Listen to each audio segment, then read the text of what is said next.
Leandre Gotthejus.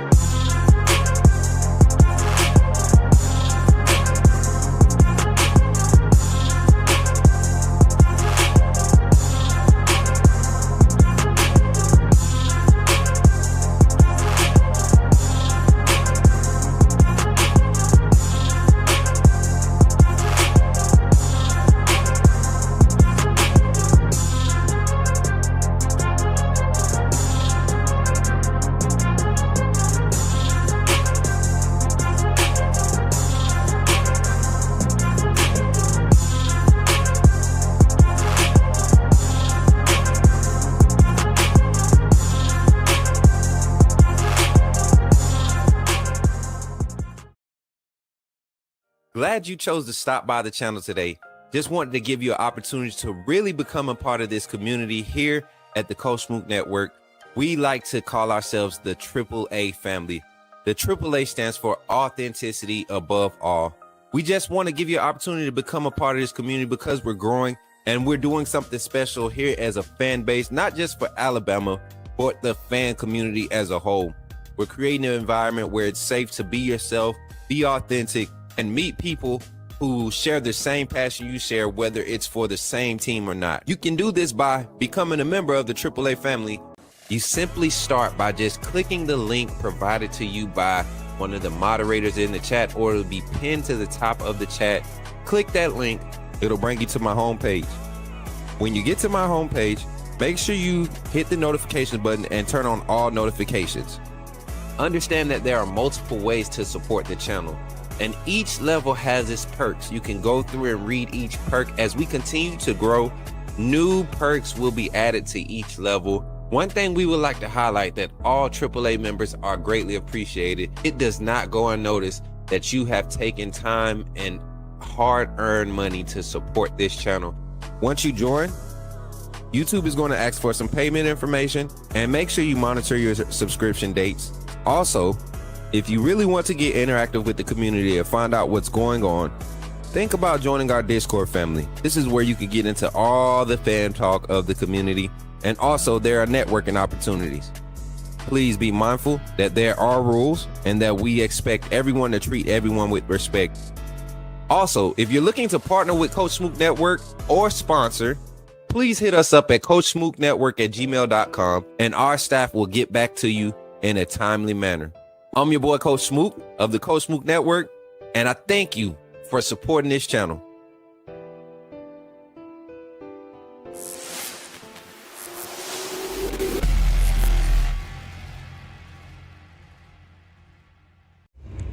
Remember, when you see me in the streets, holler at me. Say, put me in the game, Coach Smook. Put me in the game, Coach Smook. Put me in the game, Coach Smook. Like, share, subscribe. You know we keep it live. Put me in the game, Coach Smook. Put me in the game, Coach Smook. Put me in the game, Coach Smook. Put me in the game, Coach Smook. Put me in the game, Coach Smook. Put me in the game, Coach Smook. Put me in the game, Coach Smook. Put me in the game, Coach Smook. Like, share, subscribe. You know we keep it live.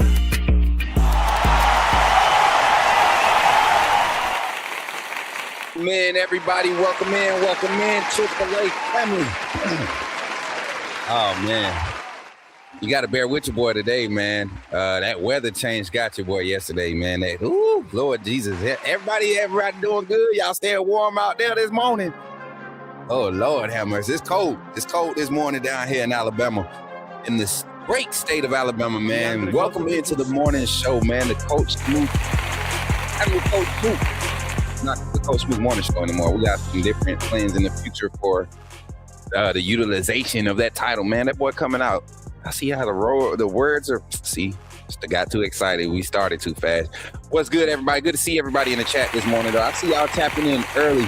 Guys, I don't know what was happening this weekend, but we had a crazy number of viewers this past weekend, and also just the conversation that's been going behind last week's live, this past Saturday's live show.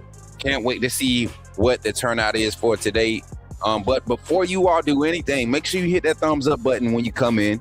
And also just drop a comment. Let me know where you're watching from. We're going to do a roll call real quick. Shout out to my people in the chat. Bama Man 256 came in probably like 25 minutes before the live stream, said, put me in the game, Coach Smook. Appreciate you, Bama Man. Let's see who else we got. Dominique Mason, appreciate you for tapping into the chat. Roll Tide. Do I got it? One of the okay. Thank you. The Kinesis, what's up, man? Welcome in, Roll Tide. Let's get it, man. Urban Essence is in the building. What's good, sis? Early this morning with your boy Coach Smook. Big game this week. Let's do it. What's up, Jalen? Good to see you in the chat, man. Roll Tide. Let's go. It's about to get thick as Hines 57, baby. Boomer MF and Sooner. What's good, Sooner for life? He just rejoined the AAA family. Sooner for life been around for a minute, man. Appreciate you for tapping in, man. Appreciate you. Britt, what's good, sis? Roll Tide. Let's go. Come on, man. It's Monday morning, man. We locked in today. What's up, Rob Baker? I see you out there, my brother. Everybody in the chat. Opelika in the building. Opelika. That's good, man. And if you all have not, if you all haven't picked it up on the vibe yet, we did take a personal, accountability, and just wanted to let you know, if you're watching this post live, you better fast forward to the 15-minute mark of this doggone stream, because we definitely gonna take our time and continue to welcome in our live viewers, man. It takes a lot for you to come and sit in here and watch it live and actually want to interact. That's what we're really here for. If we want to do pre-recorded content and just talk about what we want to talk about, that's what we would do. The point of the live stream. So for those that come in, post live and say, I just tapped in, my first time tuning in, and it takes too long to start the show, well, join the show live. Maybe if you sat there that long to watch that much of it, and you're curious to see what everybody else is talking about, the other 6-7K views that's on that video, come to the live stream. I guarantee you'll enjoy the vibe. Shout out to everybody in the chat, man. We got 2 likes on Facebook today. Christian Ballard and Rico Mitchell tapping in on Facebook. And then Christian popped in over here on YouTube. He said, Roll Tide Roll. What's up, brother? Good to see you, man. I know you've been working hard, bro. We'll have to get you back out here today. The way you said Opelika, you talking about Opelika? How it's supposed to sound? What's good, family? Roll Tide, man. That's Opelika, man. Opelika, Alabama. That's Greater East Auburn, and I call it Auburn, Greater West Auburn. Yeah, man. We do. I can't stand going through Auburn. I was so glad to be there when we won, man. I'm so glad we won. Shout out to my TikTok chat too, man. Appreciate y'all for being active over there. Shout out to my YC over there, JRM. Appreciate you, my guy. And Antonio Snell tapping the screen over there. We got 7 total viewers popped in over there. We got 37 between our platforms, 18 on YouTube, 18 on TikTok, on Twitter. And we got some people tapped in on Twitch too. Appreciate Twitch for tapping in. I can't see who you are, but drop a comment. Let me know where you're from, where you're watching from. And we definitely would like to get you involved in this conversation, even though you're on the other platforms. We're on multiple platforms today, man. Make sure y'all go follow your boy on all the platforms. But the topic of conversation today, man, and I'm not going to be one of those guys that break it. I'm not going to give my full game breakdown in the Monday morning show, because then I'm going to start repeating myself the rest of the week, right? So I think what's been helping us understand like what to expect from Alabama going into these games, and I think it's also helped me set my level of expectation too. It's forced me to like really analyze each area of the Alabama Crimson Tide. And so today we're going to start on the offensive side, and we're going to be talking more so about the quarterback position, not just for Alabama though, but in this game, Alabama and Oklahoma. Oklahoma had a lot of hype behind John Mateer coming into the season with all the numbers and things he did at Washington State. He gets down here, and I told people, I said that Johnny Manziel's style of football is not a lasting theme. It doesn't last long at the collegiate level anymore. Defenses are way too talented. Defensive coordinators are starting to become very extensive and extravagant in how they design things. And the longevity of those type of quarterbacks isn't long these days. With you got defensive ends, outside linebackers, 4.4, 4.5 40s. They're faster, just as fast as your quarterbacks. So you got to be very particular about how you utilize guys like that. And John Mateer, unfortunately, experienced the injury. And when that affected his throwing ability, you saw the struggles in that offense. And even now, with him being healthy, they're still struggling in the areas. The same way Alabama is. And it's crazy because both of these quarterbacks came into this season with a lot of hype and a lot of upside. And they, for the most part, I think John Mateer started off pretty strong for the most part. I mean, he's just been kind of mid all season. He's not done anything great. Even in the game against us, the only touchdown that they scored was because of a turnover in favorable field position. He utilized his legs on the play broke down. It was, I mean, I'm not saying he played bad, but he didn't do anything great. So, and you look at the way Ty Simpson played, we know, and I come to the conclusion that Oklahoma won that game because of Ty Simpson. Yes, the turnover, you take away the pick six, we don't lose by 2. We win by 4, you know, or 5. We win by 5 at that point. If you just take away the pick six, you win by 5. So if I was just to be a fair weather fan like some of y'all are and really just be like, yeah, it's Ty fault, that would be my reason. But I'm not going to be that. That was a combination of things, man. We had a few drops that game. We had fumbles. But 2 of the major instances in this game last time came because of quarterback play. You had the only score by Oklahoma's offense with their quarterback utilizing his legs, big play, game-changing play. And then you had the pick six and the sack fumble by a quarterback, which were the 3 big plays by total big plays by the quarterbacks. And so I think in this game, in this matchup, in this rematch, the key to a lot of the momentum, and I won't say the game being won or lost, but I think the key to starting the momentum advantage, having the momentum advantage early in this game is going to be at the quarterback position. We're going to compare stats. We're going to give our personal opinion, but we're going to let the numbers really direct our opinion and our take on how these quarterbacks match up and what it's going to take for each quarterback to be successful. And then I'll give my prediction on which quarterback fares better and how that affects the overall outcome of the game. So hopefully y'all ready to get into that conversation. And after I do my little synopsis or my little segment, it's going to be about a 25, 30-minute segment of breaking that down. We're going to open the phone lines up. We want to try to keep the phone lines open for at least 45 minutes today. So when you get on the phone line today, call in, say your name, and put me in the game, Coach Smook. Have I been muted this whole time, chat? Have I been muted this whole time? Time out. Chat. Am I muted? Okay, I'm not muted. I was about to say, have I been muted this whole time?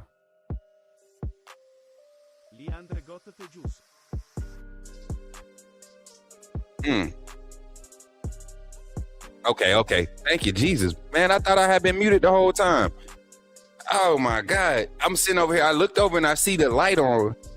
So that just means the thing was just kind of whatever. Roll Tide, everybody. Appreciate y'all for pulling up. But yeah, so today is the QB talk. We're going to be talking specifically around the QB, and that might fall over into some offensive line debate and all of this stuff. But for the most part, in the offensive coordinator play calling for, Bama fans and Oklahoma fans who have share that same sentiment. So for the most part today, we're going to just still have a more in-depth conversation of what quarterback is going to be able to affect this game the most here on the Coach Smook Network today. So if you're ready to tap in, man, make sure you type it in the chat. Say, put me in the game, Coach Smook. And we're going to get into this conversation today. I'm not going to waste a lot of time today. Y'all ready to do it? Let's get into it, baby. Let's go. You're talking about Jalen Milroe and the Pips? The perfect weak side linebacker, right? Put him next to the mic. Not going to take up a lot of time, but I want to say that I'm excited about what. Okay, forgive me, my brother. What's on your mind? Oh, I'm good. I'm just still sorry for all the other content creators now that we have this mega star back in our presence.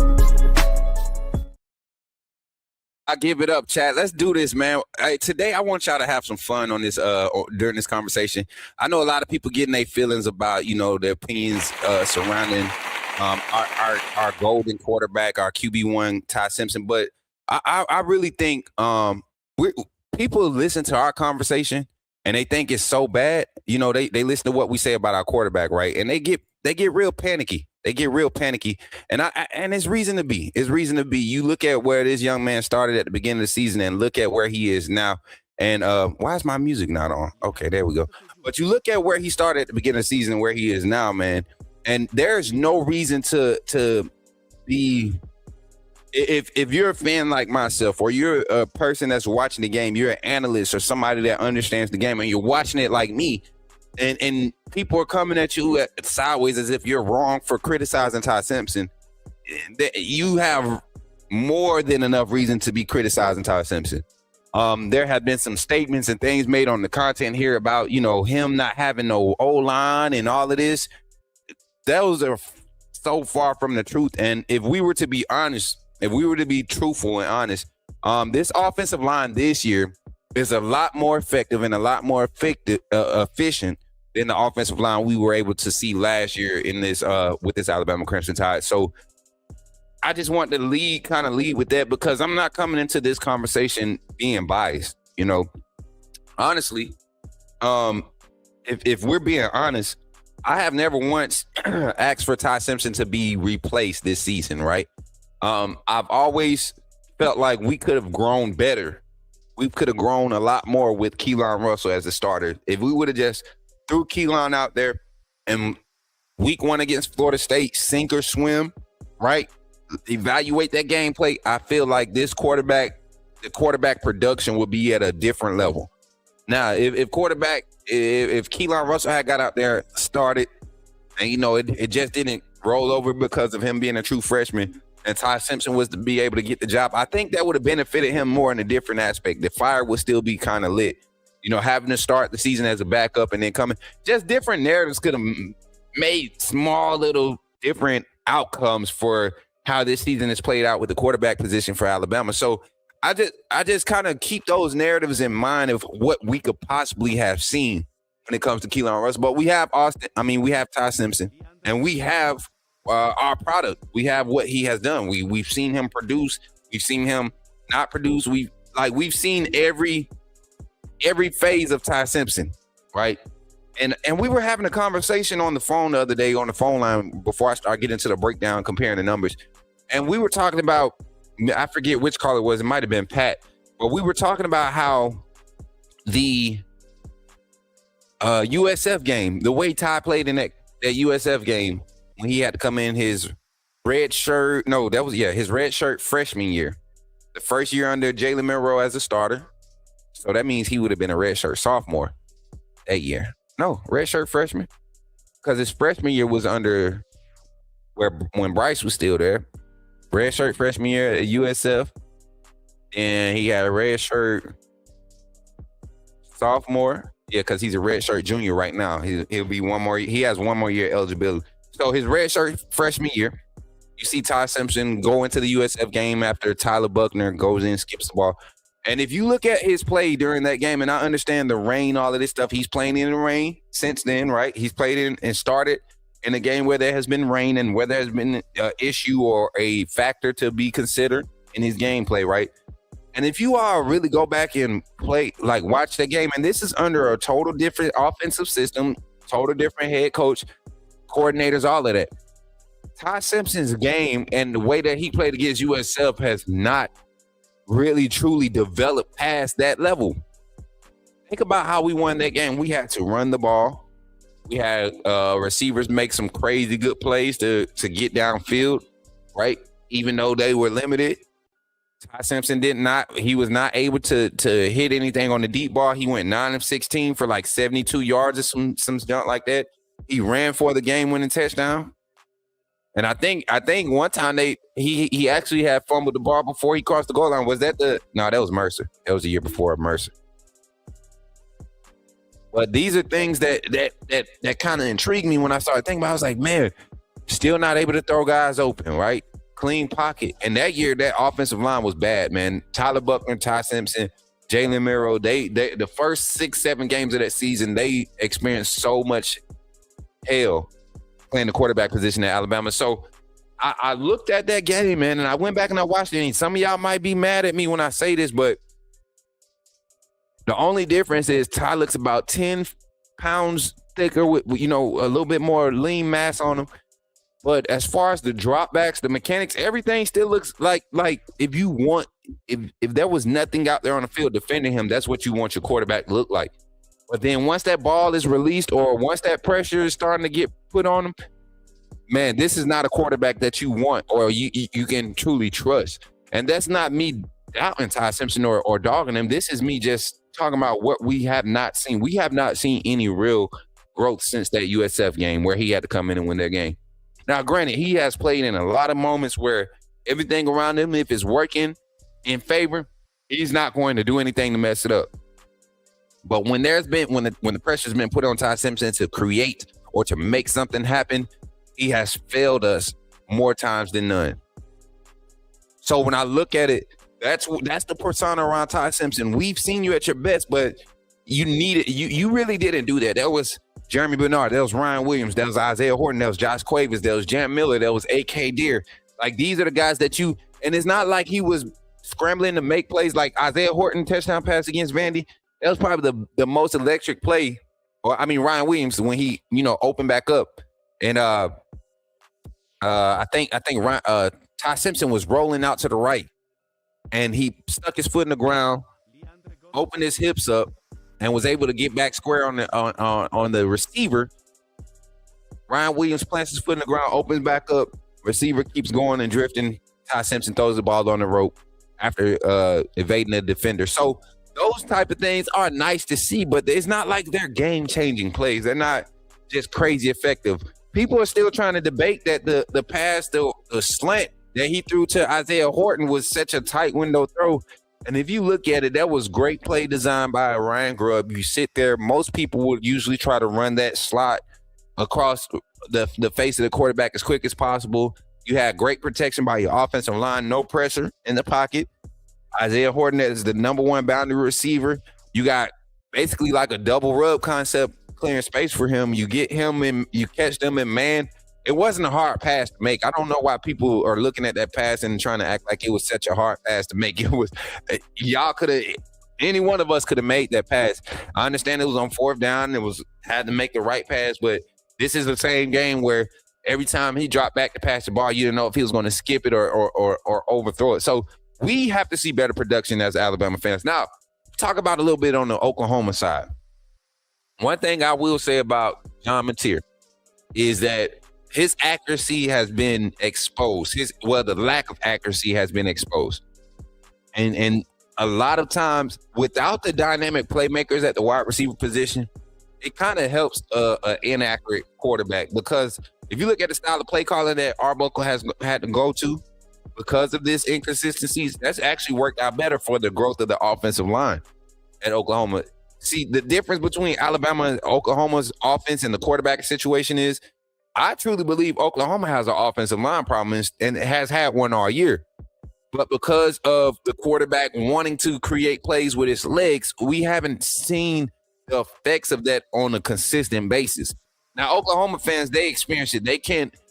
I can just imagine having, some of the talent that you have coming out of the backfield, especially the receiving running backs that you have, just not being able to design things downfield to create space for those guys behind the line of scrimmage. So I look at what Oklahoma is dealing with, though. John Mateer did not come in and deliver what everybody thought he was going to deliver by any means. The passing game did not take a step forward.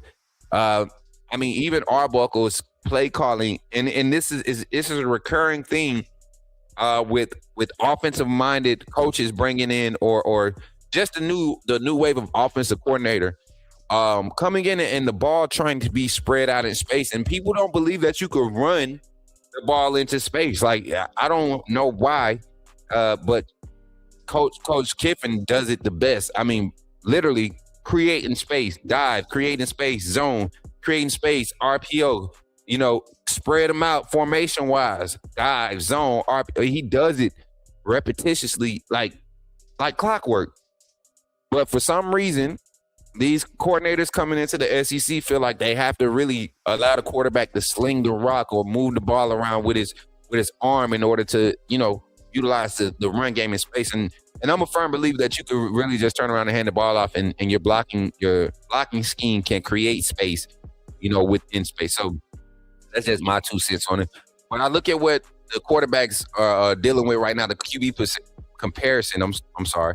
John Mateer, to me, the reason why this game is going to be more of a pressure game for him, in my opinion, you're at home. The offense, both quarterbacks are sitting under the same pressure. But John Mateer, you're at home. This team Your offense didn't look good the last time against this Alabama defense. And I think, and if I'm not mistaken, you guys are not starting the same left guard or right tackle. No, is it left tackle and right guard? One of the is two offensive linemen that aren't starting that started against us last game. And if you guys aren't getting better protection this game, the way that the defense is playing, you're going to need John Mateer's legs more than ever. And so because of that, I think the pressure's on him in order to really give Oklahoma a chance in this game. I don't need John Mateer, or Oklahoma fans don't need John Mateer trying to be a pocket quarterback this game. If there was ever a time for a quarterback to feel like he should protect the ball, or the best opportunity for this offense to get started momentum-wise was to keep the ball in his hands, this is one of those games. Because Alabama's defense has been thriving off of turnovers. And in a game like this, if we can create turnovers early against John Mateer and force him into having to pass the ball later in the game, that's going to work out in our favor. I don't think Oklahoma is confident in their passing game like that. Now, one thing I can't say about Alabama, when we've needed to have those passes in those clutch moments, right? Or when we've needed to have those receivers make those catches in those big moments in the game that can give us opportunities, we've seen more times now. I say on a 7 out of 10 clip, 7% of the time, we're going to convert. Alabama's going to convert. But for the routine plays that should be clockwork is setting us up, whichever quarterback could get in that zone, that mode first, that's who's going to have this team in the best position to win. And a lot of people be like, it's not how you start, it's how you finish. Well, I believe differently. In this game, is literally how you start. I truly feel like whichever team can create a 2-possession cushion the quickest is going to be able to sustain and have this game. Now, let's take away, let's factor in maybe 1 or 2 defensive breakdowns, maybe a coverage bust in there. You're still talking about this offense that's still able to start fast, being able to extend drives, put pressure on the other offense to do the same thing. Defenses are going to show up. We'll talk about defense tomorrow, but I'm telling you all, the quarterback position is so important in this game today. We really need, for Alabama, we need Ty Simpson and the passing game to start. Probably, if there was a more efficient drive in the season, the most efficient drive in the season, I would say the first drive against Florida State. That first drive against Florida State was so majestic. If I had to choose a word, it was majestic, chat. Y'all see me get sentimental right there? It was, because there was no way we come in that first drive, hand the ball off 3 times, pass the ball 3 times, and just move the ball. The time of possession was great there. I mean, just efficiency. Guys on fire. There's no way we have that drive and never see a drive like that the rest of the season.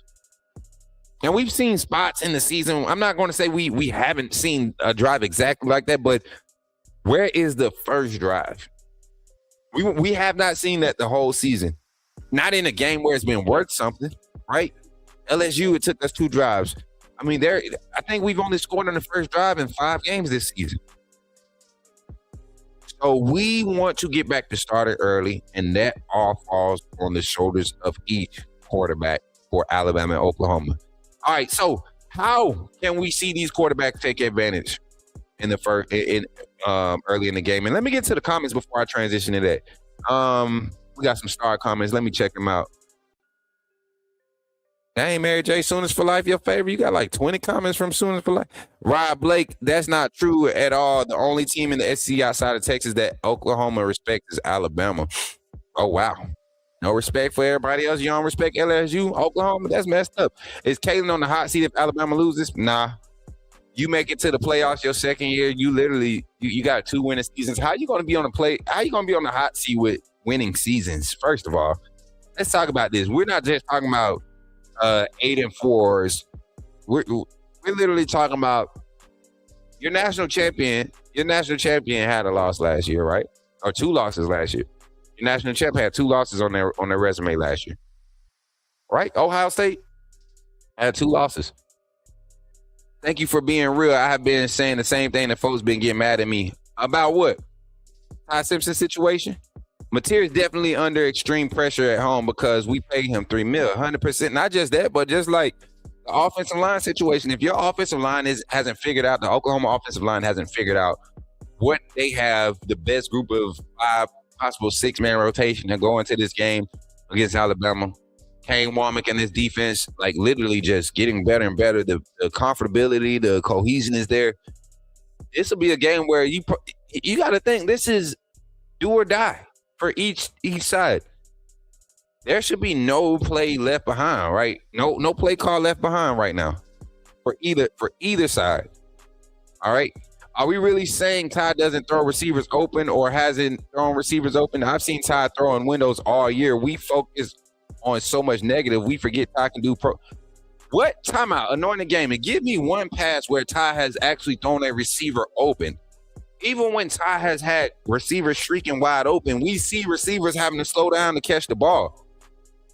Have we seen Ty throw a slant throw a slant to a guy going through a window, lead a guy in the window on a slant pattern or the inward breaking pattern, and that create momentum for that guy to keep in stride and break for a big yards after catch? Have we seen that? If you have, please share the link. I'll put it on the screen right now, but I haven't seen it. I promise you, I've been looking for one. I have not seen it. I thought we would have got at least 3 or 4 of them against EIU, but we got 2 interceptions from them. So what are we talking about, Anointed Gaming?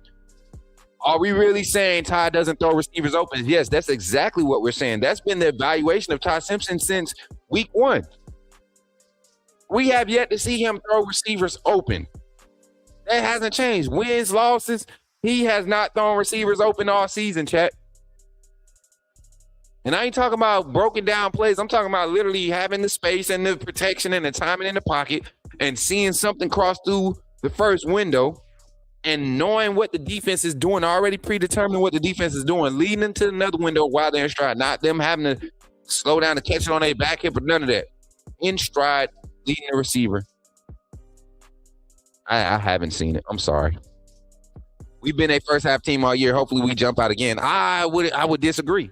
I don't think we've been a first half team. I think for the most part, most of our scoring has been the first half team. But if you look at time of possession, when we've been able to control the ball, it's been in the second half. Have we been able to average as many points in the second half as we have in the first? No. But as far as controlling the game and managing the time, when we do have the lead, controlling the game, we've definitely managed the game better in the second half. Smook dispelled the Ty Simpson back injury and herniated disc rumor. Everyone in Oklahoma thinks Ty's injured. Is it true? No, it's absolutely not true. I've never seen anybody with a herniated disc or a broken rib or a broken back be able to barely lift their arm, more so throw a football. We got practice footage of Ty Simpson throwing the football and practice and everything. I don't know why whoever the message board person was that was talking about being at the Mr. Tennessee football ceremony and seeing Ty Simpson in obvious pain and all this, man. And then people come, okay, Twitter, I'm talking to y'all now because there's a lot of y'all over there on Twitter. Stop inboxing me with screenshots of message board material or comments from other content creators talking about me. I promise you, I don't have nobody blocked. I don't have anybody, none of that. Only thing blocked on Twitter is troll pages, like burner pages. None of these people that come against our content or thoughts or our takes, they don't reach out to me. When I speak of that name on here, that's me kind of like openly inviting them for a conversation. I don't need y'all to screenshot stuff that they saying. Like, if somebody's going to be up at midnight, right, in their comments, arguing with another, just a supporter or a fan in their comments about me, so be it. So be it. I don't need to see the screenshots. I hope you enjoyed it.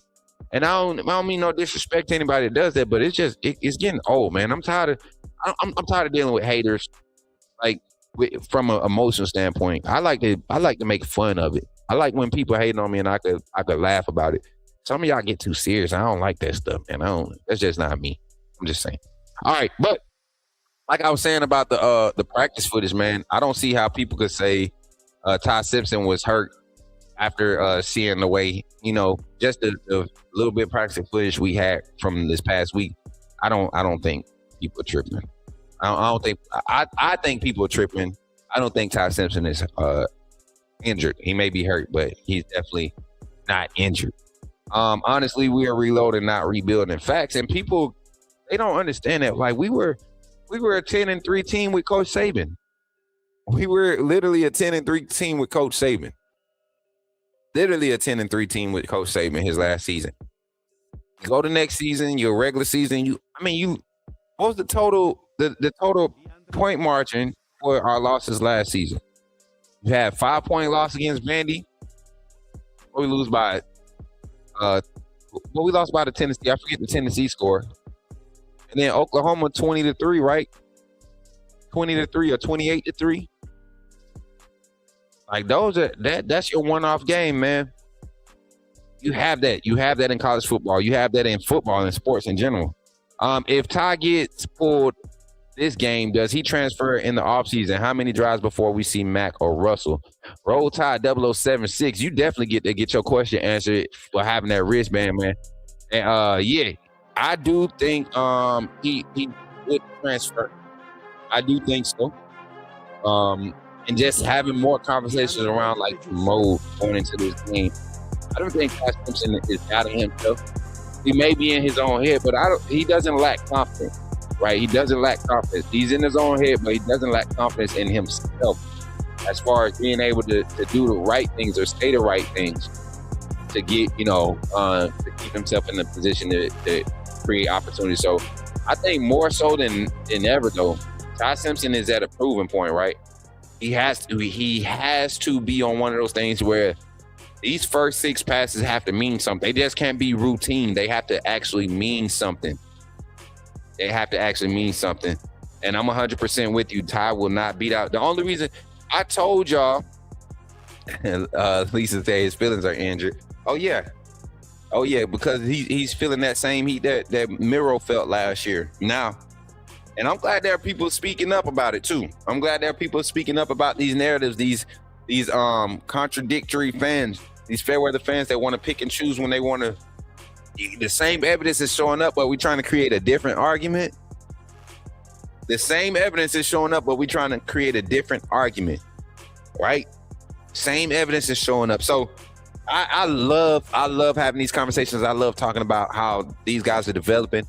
And I'm not going to lie, I love when I'm right. I told you all about this Ty Simpson, this version of Ty Simpson. I told y'all about him in the fall when I said that the quarterback competition would go to the wire. Nobody believed me. Everybody's like, Ty's going to be the guy. I said he might be the guy, but it won't be because he's the best. He had to do some different things. He had to showcase his. If Ty wasn't vocal, if he wasn't strong vocally, right? If he was just doing what was asked of him on a basic basis, if he didn't do that one thing, half command of the huddle.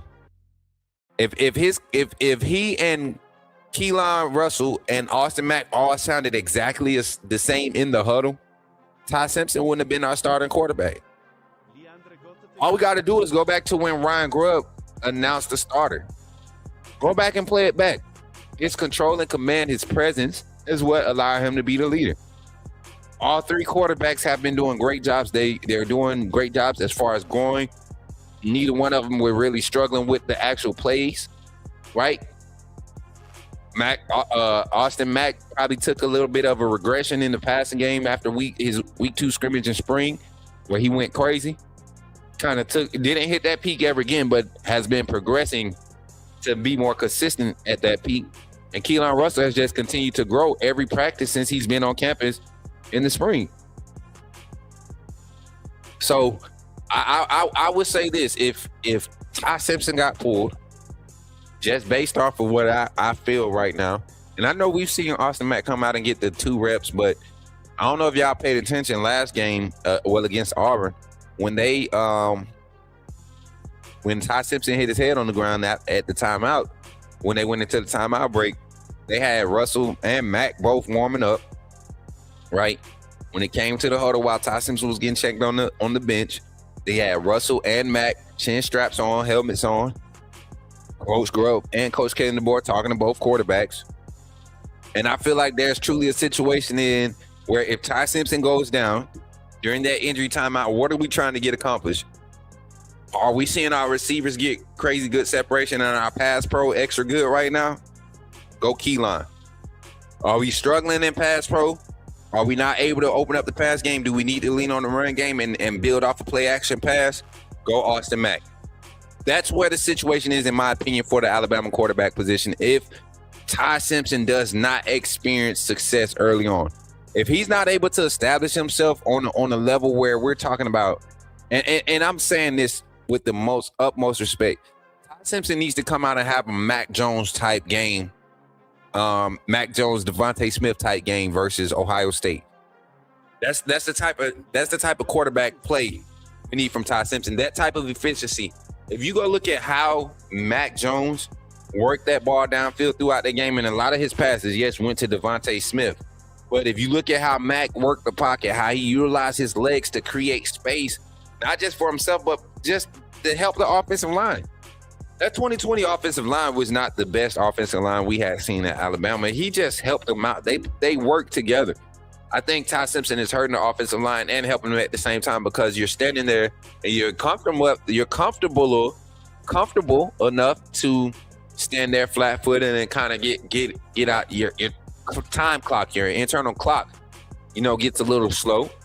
That's a positive. But you got to live in reality too, because just as good as you got these 4-star, 5-star, all this experience in front of you, this size in front of you, got some other guys on that side of the ball that will also be first-round draft picks that will also that can play. And sometimes you have to make plays as the quarterback at this level, man. And then when you have the type of assets you have around you, man, you want to try to make those plays early so it can open up the opportunities for those guys. And when I say that, the first opportunity Ty gets to take off in between the tackles off of a drop back and just get upfield and gain, 4+ yards, he needs to take advantage of it. The first 3-4 times. I don't care if you get a free release on the outside and Ryan Williams has a step on the DB. Don't even chance it. Don't even chance it. Use your legs and take off 2 to 3 times, but before you know it, safeties walk down. You see true man alignment, get you pre-snap motion to get a true indicator on what coverage they're going to be in on the back end. Give Parker Brailsford the protection calls so that they can decipher. I guarantee you see a different productive Ty Simpson. Them legs got to get involved, though. Those legs have to get involved. So how does Ty Simpson arise to the occasion? 1, the legs have to be involved. And 2, on the deep ball or any passes, I just need Ty to believe in his passes. I just need him to believe in them. Don't just throw him because you have to throw him like that. I don't think he believes even in that. I don't think he believes in it. Now that looks a little bit more intentional. And I know this is warm-ups, chat, but come on, man. You want to see a different type of focus from this young man this week. I don't want to see him half-stepping this week, man. I can't wait to get the footage from today's practice, and then tomorrow we plan on trying to be on campus for practice tomorrow, chat. They have some open media viewing periods, so I plan on trying to make my way up there and get us some footage. But we're here at the 45-minute mark here on the Coach Smook Network, man. We're going to open the phone lines, topical conversation, the QB comparison, who's on the hot seat, who has the most pressure on them, and who's going to perform. We're going to open the phone lines here after this infomercial break. And I just want to say thank you to our sponsors right now here on the Coach Smook Network's Walk-Ons. Shout out to Walk-Ons, man. Y'all give it up for Walk-Ons in the chat. They're sponsoring our phone call segment here on the Coach Smook Network. And also shout out to each and every one of our members on the Coach Smook Network. As we go into this commercial break, think about becoming a member of the YouTube family and joining the AAA network, the Coach Smook Network, and joining the AAA family and just becoming a member and supporting the channel. We saw a crazy amount of growth over the past weekend. I want you all to continue to like and share. Make sure you hit the thumbs up, and we'll be back with you here with the calling segment after these messages. Thank you, man. Somebody type it in the chat, say, put me in the game, Coach Smook. Here you go. Glad you chose to stop by the channel today. Just wanted to give you an opportunity to really become a part of this community here at the Coach Smook Network. We like to call ourselves the AAA family. The AAA stands for authenticity above all. We just want to give you an opportunity to become a part of this community because we're growing and we're doing something special here as a fan base, not just for Alabama, but the fan community as a whole. We're creating an environment where it's safe to be yourself, be authentic, and meet people who share the same passion you share, whether it's for the same team or not. You can do this by becoming a member of the AAA family. You simply start by just clicking the link provided to you by one of the moderators in the chat, or it'll be pinned to the top of the chat. Click that link. It'll bring you to my homepage.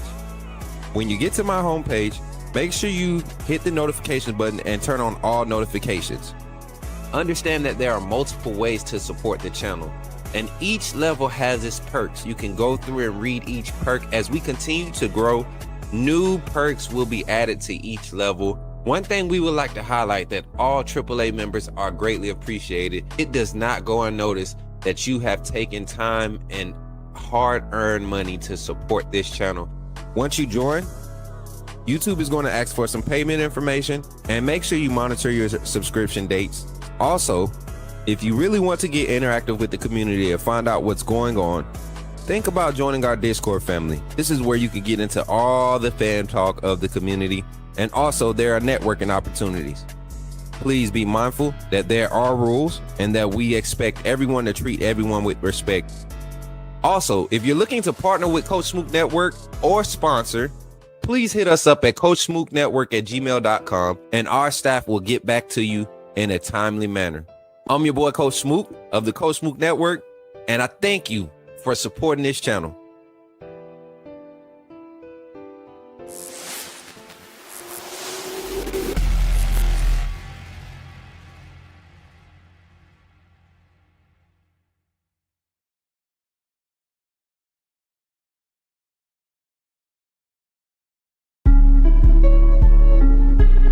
You talking about Jalen Miro and the Pips? The perfect weak side linebacker, right? Put him next to the mic. It's not going to take us a lot of time. But I want to say that I'm excited about what... Okay, forgive me, my brother. What's on your mind? Oh, I'm good. I'm just still sorry for all the other content creators now that we have the mega star back in our president.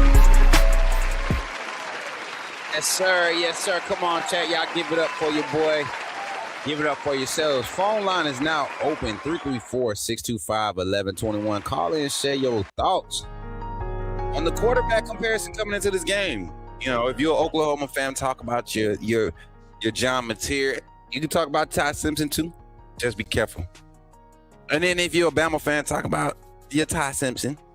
And then and just give your thoughts, man. Because I think this is a matchup where either one of these guys can really tank or boost their draft stock. Or honestly, both guys can boost their draft stock. This game could come in, and with these defenses performing at the level that they're performing at, right? Both defenses, I believe, you got two of the top 5 defenses in this playoffs, right? I look at Oklahoma as number 1. I would put Alabama at number 2. I would put Georgia at number 3. Ohio State maybe number 5. Man, I mean, it's some solid defenses in it. So you're looking at it, and Alabama has seen this caliber of defense. Ty Simpson has seen these caliber of defenses throughout the whole season, probably for like a 5-6 week stretch.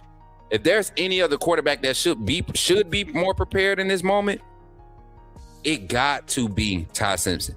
He has it. I mean, he's played his worst ball in the regular season, in the moment where, you know, regardless of how it looked, he was still able to be a part of those wins. How do you rebound with that? You've had a week to kind of settle down. You've had time to kind of just put all the extra BS narratives, acknowledge them, and then push them to the side. How do you get past that?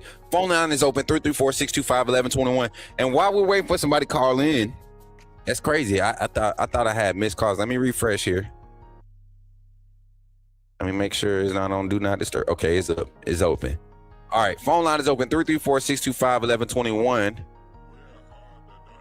What does it say?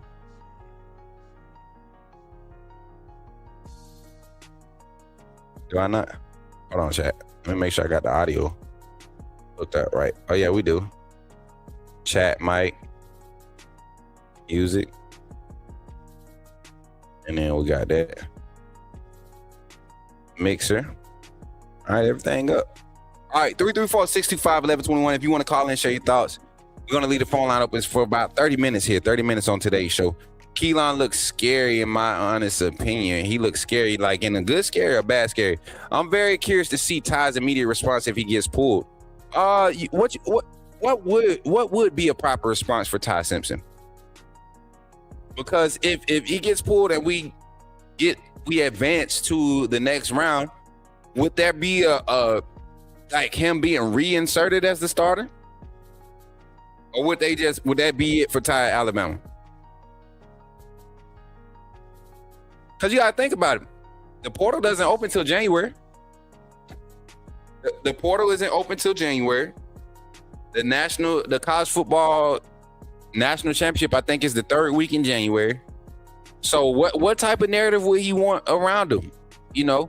And then also, you guys know, like the guys that are on these championship portal rosters, they get a certain window, or these playoff rosters, they get a different window to hit the portal. So it's going to be crazy, man. And then I also thought somebody asked the question, I wonder what we can do about getting on Michigan's roster, because with our offensive line that we have coming up, a lot of youth, right, next year, a lot of experience leaving. You might need to go get one or two guys to go out the portal to go and help this offensive line as you see Keelan Russell or Austin Mack transition to QB1.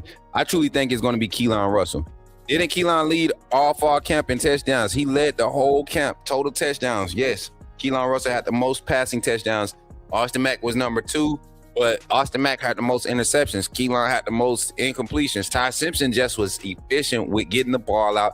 It seemed like the offense was just clicking with Ty Simpson, which it was. If you go out there and you're talking about the ball not touching the ground, you're talking about the ball going to the right spot, just about every passing down, you see the run game being able to get some explosives off of it. And to me, the defense really needed an opportunity to go full speed and tackle and hit, you know, and that's why I think the defense started slow against Florida State. But you saw how they immediately turned over the things that I was reporting y'all about the defense. It showed up probably like week 3, and we haven't seen the defense take a step back. We have not seen the defense take a step back. But offensively, I do think I do believe Keelan Russell is the next step, guys. I do believe he's the next step. People get mad because I want to put faith in the freshman. I mean, we could have did it with Bryce. That the first year Bryce was there, I guarantee you, Bryce in 2020 starts, we win a national championship still. That's how good that team was. I feel like this team is good enough to where it doesn't matter which quarterback we started. We still are 11-1, 10-2 type of team in the regular season, a playoff team. Are we a better playoff team with Keelan Russell, in my opinion? Yes, I truly believe that. I truly believe that. Mr. Taco Casa got to go. You better leave Wilkin alone, bro. And for some reason, I love the fact that you all have this time to type in the chat tonight, but y'all ain't got enough time to hit the like button. We got 50-something watching in the chat right now. We only got 25 likes. Oh, do we got our 25 like goal? Yes, we got our 27 like goal, man. Appreciate y'all for our 25 like goal with 27 likes in the chat. I just want to make sure we hit our goal, man. Appreciate y'all for helping your boy hit a goal. And we got a new member on the stream, man. Who just joined on a new member? Let's see. Who was a new member? Oh, Sooner joined for becoming just became a new member of the AAA family. So appreciate you, Sooner, for life. My guy, shout out to everybody in the chat, man. 39 in the chat right now. But phone line is open still, y'all. Y'all don't want to talk on the phone today? Y'all scared? Y'all did all that talking in the off week, the bye week, but now it's the game week and y'all scared. I get it. I listen, I'm gonna tell on my brother Douglas Harrell right now. Y'all know this is my brother. He calls me at 7 o'clock this morning. Mind you, I just got into bed around 4. He calls me at 7 o'clock this morning, chat, with this fair weather energy. And I know Doug ain't no fair weather. He just wears his emotions on his sleeves when it comes to Bama. But he calls me at 7 o'clock this morning. Y'all think I'm lying. I'm about to show y'all. Literally. 7 o'clock this morning, Doug. And y'all see how long that call lasted? 1 minute. Doug said, "It's game week, brother. I'm nervous." I said, "Doug, get the hell off my phone. Boy, you better get the hell off my phone talking with that craziness early in the morning." Y'all, it was so funny. I'm serious, man. I couldn't believe he had 7 o'clock. But nah, he started. We got to have a short conversation about Just Ty Simpson, the quarterback position. You want this doggone quarterback to just, bro, it's there. You have the skills. We've seen it from you. You have it. Get out your own way. Get out your own way. I forgot about that. Cindy telling on herself. Cindy texted me this morning at 6 o'clock, but you wasn't talking about the game, though. Cindy was talking about something else. If y'all haven't seen it, since we got a little time to just kind of small talk, since nobody want to call in right now, let me see something. I don't know what's up with Zach. Zach been slacking on the morning show, y'all. He been scared to call in lately. I don't know if y'all seen it though. Hold on, let me see. Let's check this out. What was the number we were celebrating? And I'm gonna do this to celebrate with y'all because it's literally y'all the reason why this is happening. What was the number we were celebrating last week for our subscriber count? It's like 3.79 last week. Oh no, it was like, let me see. I could put it on here. Last 7 days. All right, I'm gonna show y'all something. Don't hate on the brother, nah. Don't hate on the brother. Congratulate. This is for y'all though. This is y'all's doing. Y'all the reason why this looked like this, just in case y'all didn't know. So last week, the last 7 days, right? And we are at 3.8K. Shout out to y'all for that, man. 3.8K, almost at 3.9. But look at the number, 3,741 on December 8th. 3,741 on December 8th in a week. This is the type of growth we have seen. Look at God. Won't he do it, y'all? And as y'all can see, man, 357. Literally yesterday, between Saturday and today, man, we've seen a crazy amount of growth. So appreciate y'all for that love, man. 3,882 subscribers on the Coach Smook Network, man. What's that? 18 away from 3.9, 118 away from 4K. We can get 118. We got 129 in a week. We can get 118 in a matter of however many days, y'all. 312 likes in last stream. Yeah, that was crazy. That was crazy, right? And Cindy, you've been here when we've had those type of crowds just randomly drop on us. So it was a great opportunity for us to just be in the moment. Dr.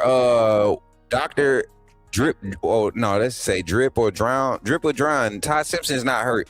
Stop asking. I'm not answering the question no more. The next time somebody asks if Ty Simpson hurt, I'm gonna block him for the rest of the show.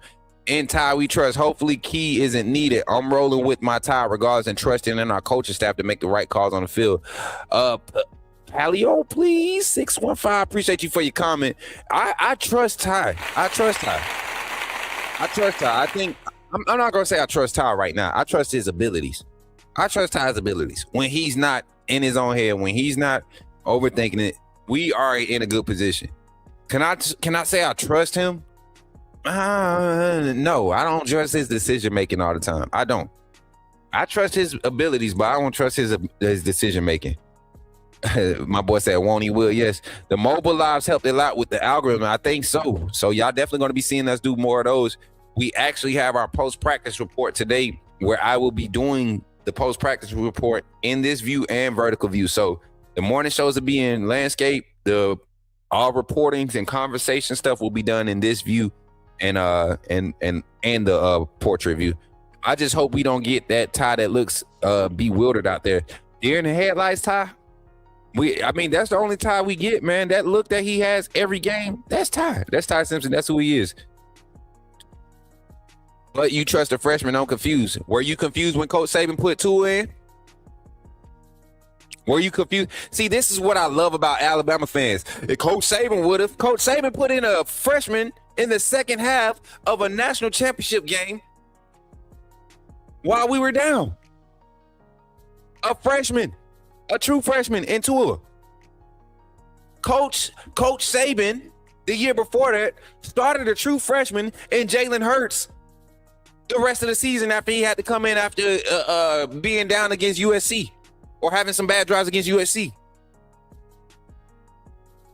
Am I confused? Is Coach Saban confused? You're saying it as if we haven't seen it done before.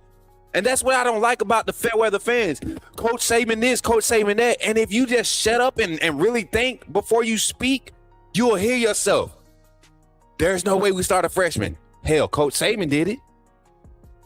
If Coach Saban's word is bond and what he says is the law and it's the word and it's the Bible, the football Bible, Coach Saban's way is the only way to win. All you fans, why not throw Keelan Russ out there? Why y'all trying to save Ty? Coach Saban didn't spare Blake Barnett. Coach Saban didn't spare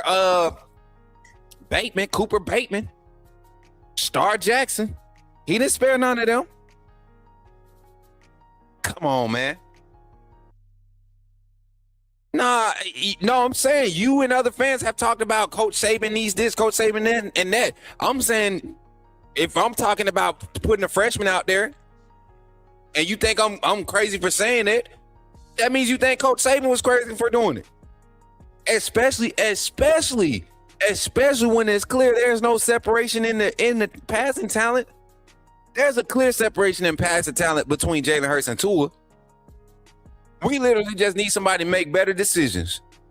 And if Ty Simpson is going to continue to make freshman decisions in those key moments, I might as well play my freshman. Am I missing it, chat? Am I missing it? What are we talking about? What are we talking about? What are we talking about when it comes to defending Ty Simpson and the narrative of a quarterback, there being a possibility of a true freshman quarterback going out and giving us a better chance to win?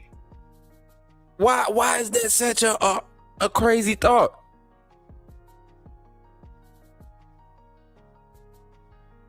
I don't get it.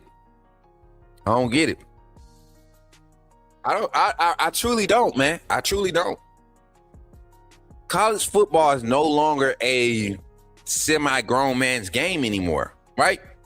College football, because of the talent spread, right? And we were forced. I'm gonna take the call in showdown since nobody's calling in. We're gonna go back to the segment topic. I'm gonna go to a quick infomercial break. We're gonna go to a quick little transition, and then we're gonna be back. I just came up with this topic of conversation. Give me a second, y'all, and I'll be right back. I'm gonna break something down for y'all because I think this could truly help a lot of the Bama fan base or just fans in general on their thought process and how to approach the way this game is evolving.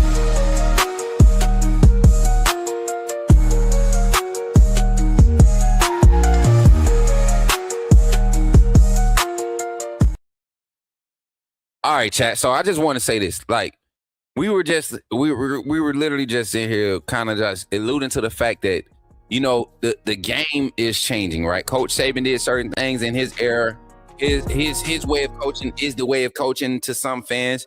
You can't coach and win a national championship unless you coach the way Coach Saban did at Alabama. That's what a lot of fans truly believe, right? I go back to this thought, right? If we have, and I love this. I love this conversation because people thought AJ McCarron was going to be the dude his freshman year too. He had to sit a year. But I look at it, man, and I say this about the questions surrounding Alabama's quarterback position. And I'm gonna ask the fans, if I was to take names away and I told you that one quarterback went 98 for 100 on passing, 2 touchdowns, 600 passing yards, all right, and no interceptions, right? And then I said that's my veteran. That's what he did. 98 of 100, 98 passing completion percentage, 2 touchdowns, and no interceptions. And then my backup quarterback, let's say my true freshman quarterback, he went 97 of 100, 9 touchdowns, 1 interception, 0 sacks. Like everything else, the only difference is 1 less pass and 1 interception. And then my third string guy, he has his flaws. He goes like 78 of 100. Let's say he passes for more. And that's what happened with Alabama's quarterback situation in this past spring. And I'm not saying Ty Simpson just played bare. He made some passes this fall, but guys, Somebody please explain to me, why are we trying to protect him and not admitting that this is the reason why our offense is struggling? We need our quarterback to show up this game. We need him. It's not the offensive line. It's not about, it's not even about the play calling at this point. If it was about play calling, we would see negative plays. We would see D linemen, linebackers penetrating the offensive line every play. We're not seeing that.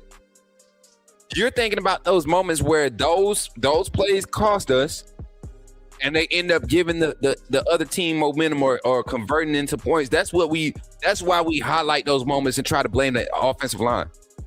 Go look at how many incompletions Ty Simpson has with a clean pocket before that moment in the first half. Go look at how many underthrows he has with a clean pocket. Fatigue starts to set in later in the game. I can't keep blocking 6 seconds for you, bruh. My big old 320-pound frame, 6'5", 6'7", 325+ pound frame is not going to be able to block consistently for 6 seconds for you, Ty. You got to do something else with that. Sorry that after 45 snaps, I give up my first pressure and you have to move your feet and can't be comfortable in this nice pocket. I'm sorry. I'm sorry after 20 snaps in the game, you experience your first pressure. I'm sorry, Ty Simpson. I'm sorry that it takes an average of 14 snaps in a game for the defensive pressure to get to you. I'm sorry that you are under that much duress. While Georgia's quarterback is experiencing pressure, every 6.9 snaps. Ole Miss 7.4. Texas A&M, they right there at a 13 clip, right there where Alabama is. Georgia, like I said, Gunner Stockton under more pressure with his dropbacks than Ty. Completion percentage just as good as Ty. Think he has more passing touchdowns than Ty Simpson right now. Maybe have more interceptions less interceptions right now. What? I'm sorry, Ty. I'm sorry that the sacks that you're giving up are happening. 74% of the sacks that's happening to you are happening after holding the ball for three or more seconds. I'm sorry, Ty. I'm sorry. I'm sorry that that's the way it is. I'm sorry that the offensive line and the receivers can't.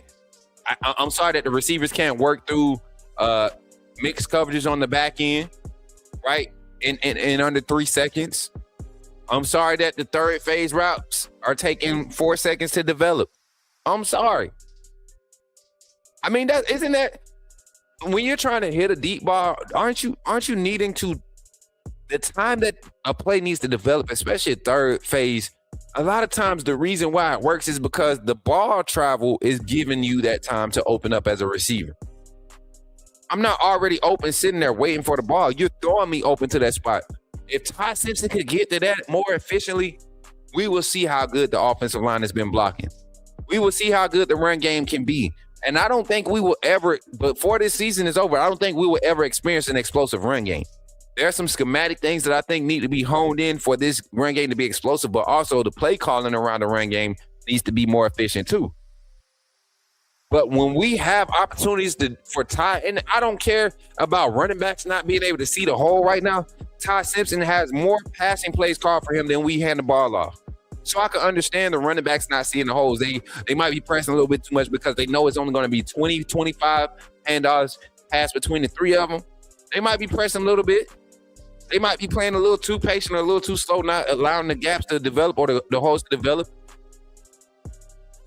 But Ty Simpson going to get 30 opportunities to throw that doggone ball. He going to get 30 opportunities. How many incompletions do we see before we see a sack? I don't get it. I don't get none of y'all's debate or y'all protection for Ty Simpson, especially after the way we went through Jalen Murrow after that Oklahoma game last year. All you got to go do is watch my live from that last year. People kept calling me fair weather because I was ripping into Jalen Murrow. That was probably the worst display of quarterback play I had seen in Alabama in the longest. That was the worst display.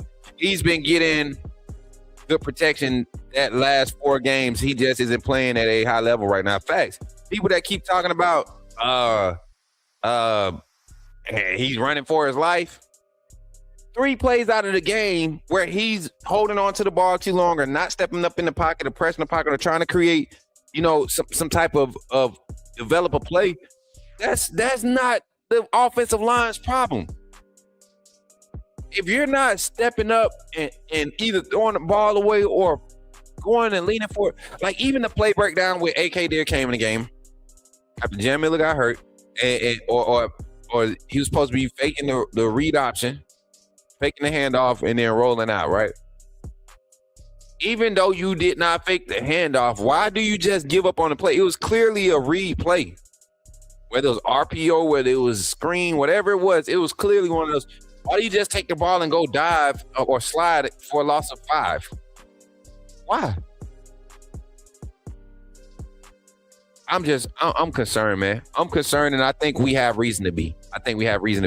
What up, TikTok chat? He said, what up, Smook? Hayden, what's good? Good to see you, man. I don't think Ty should start in the OU game for real. He's hurt and has been since Auburn. Hayden, Ty is not hurt. Shut the hell up. Ty is not hurt. His feelings hurt. He is not hurt. Stop making excuses for Ty. He is not hurt. Aches and pains, they don't count as injuries. If you're able to throw that doggone ball, if you are out there, you probably are hurt. You're not injured. You can move your arms, you can flex, you can do all this other stuff. Nah, you're not hurt. You just need to play better. Ain't nothing. Ty Simpson hurt comments. This is what y'all getting from now on. I'm sick of it. Give Key the start would mess up Oklahoma big time. Ooh. So the routes are too overdeveloping. That's coaching. Call shorter routes to give him. You know what happens when you do that? You allow the defense to play. You can't slow the offense down when there's opportunities available. Ty Simpson, all you got to do, there's no such thing as not being able to see an open pass, right? Or there is a such thing as not being able to see an open pass. But when your reads are carrying you to that, you have to take advantage of it. Ty Simpson isn't doing that. And if Ryan Grubb is calling those vertical concepts, why was Michael Penix able to run it effectively? Why was Jalen Miro able to hit the deep balls effectively?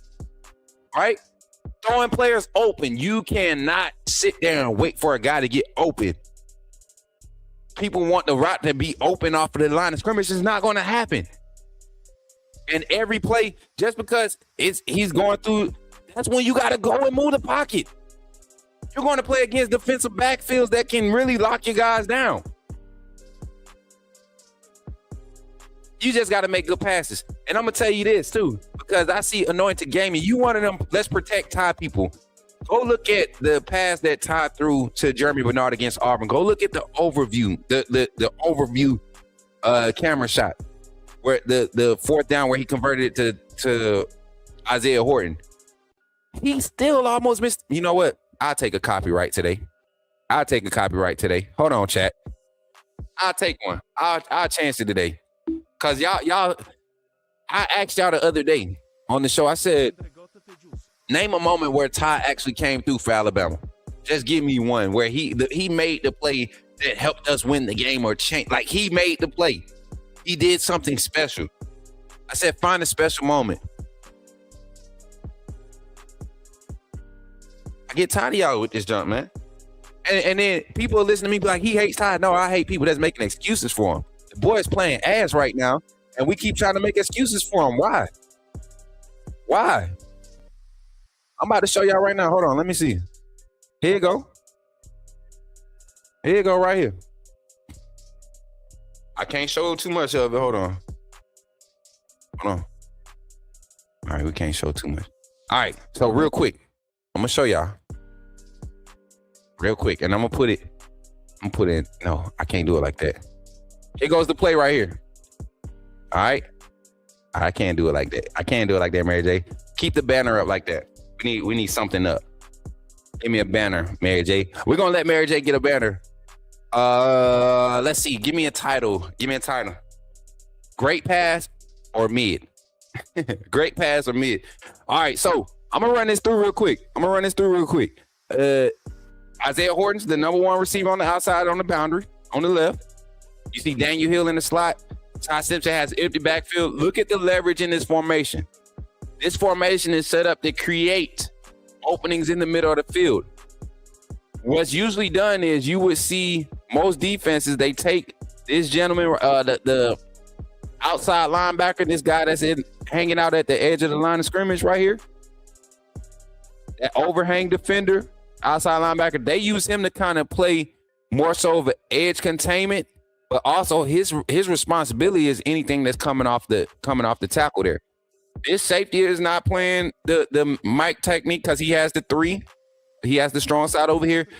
And whoever over here is going to decipher what happens in the middle on the right side. That's the basic concept of this defense, right? Everybody talks about Ryan Gore play calling. I want y'all to see this simple but yet extensive concept. Look at the releases. Look at the releases. I told you this overhang defender, anything coming off that tackle, he has to go and pay attention to it. The safety has the same thing. You got outside releases over here. Offensive line, clean pocket. Look at how long look how long it takes him to identify this. One. Look. Hold up. He's still almost underthrew it. The DB is what? He still put it on Horton's back hip, y'all. There's no reason to put it on his back hip. That safety is gone. This safety on the top right side is gone. He's gone. They are doubling Marshall Caleb Edwards right now. There's no reason to put it on his back hip.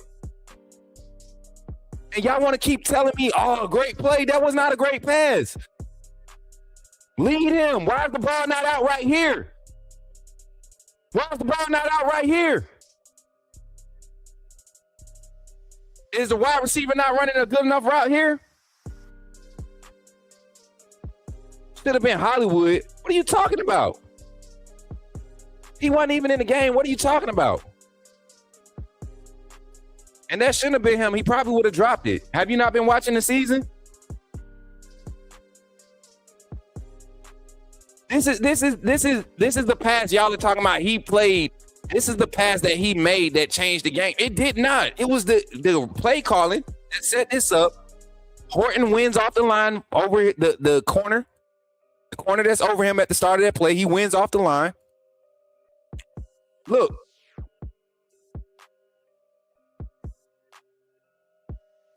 Like, what are we talking about? What are we talking about? I don't get it. That's not game changing. That's not awesome. That wasn't, bro, I could have made that pass. And honestly, I would have been. That ball is out right now. That ball is out. Soon as he is crossing that flat-footed defender's face, you gotta let it go. Because then you wait. And I'm gonna show y'all again, since y'all want to keep playing blind, you wait. Trying to wait for him to get open instead of throwing him open, and you almost throw it to the other defender, give the other defender a chance to undercut it.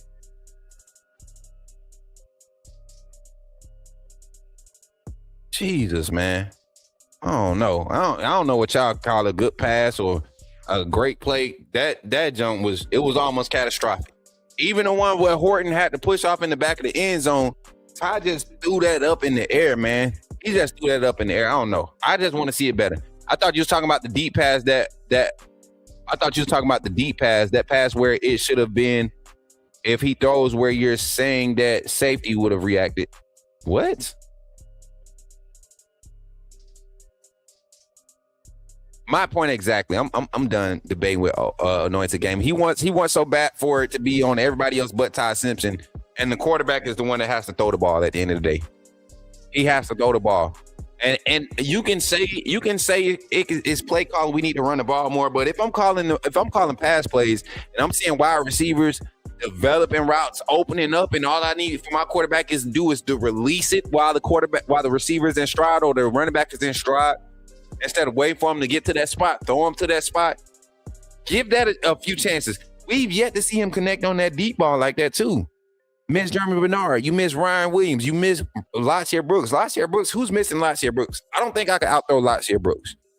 Only way I'm outthrowing Latsier Brooks is one if I'm underthrowing him. And that's what we've been seeing.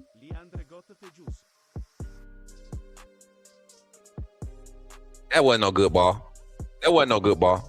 Mid ball, great play call. Great catch.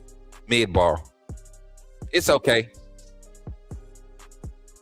The kinesis, I'm fine with it. I never thought, and I never thought he was going to be the Heisman guy that you all were feeling. I felt like he had potential as the season kept progressing.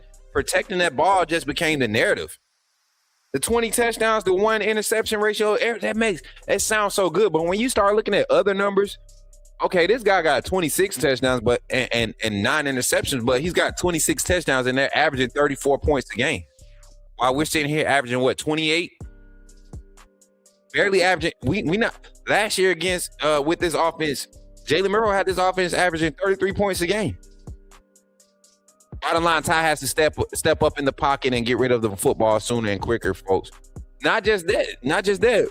Even when the plays need to develop, maneuver the pocket. You're getting opportunities. There are lanes for you to climb, extend the play. That's what Bryce did, Mac did. Why we don't expect Ty to do that? Mac didn't throw from a clean pocket all the time. Tua didn't throw from a clean pocket all the time. One of Tua's best passes as a freshman was against Vanderbilt, and that was great pass protection. The routes was locked up. He had to step up on extended play, made a little spin move, threw the ball, threw Jerry Jeudy to a spot. He didn't even throw it to Jeudy. He threw Jerry Jeudy to a spot. Those are just things you just can't teach. Big Dog Brooks, I would like to see more screens called on third downs, especially. It depends on what you're seeing it in, man. I think a lot of people say this stuff like, we got to get slants and screens. Well, if every time I come to the line of scrimmage, I got 8 in the box and I see some inside lean and leverage, I'm not calling a lot of slants. I'm going to force them to respect the boundary, right? I'm going to send something to the middle, but I'm not going to force nothing to the middle. And that's what we've been seeing. Teams have been trying to see, can we get the ball to the boundary? And we have not been able to do it because, one, the way that we were doing it is the extension of the run game, RPOs, bubble screens, all of that. But also being able to hit the downfield shots outside of the numbers is what's going to help pre-snap alignment too. Because if guys are getting beat outside the numbers, that means they're not having the sideline is not helping them as an extra defender, and the safety is not getting over the top enough.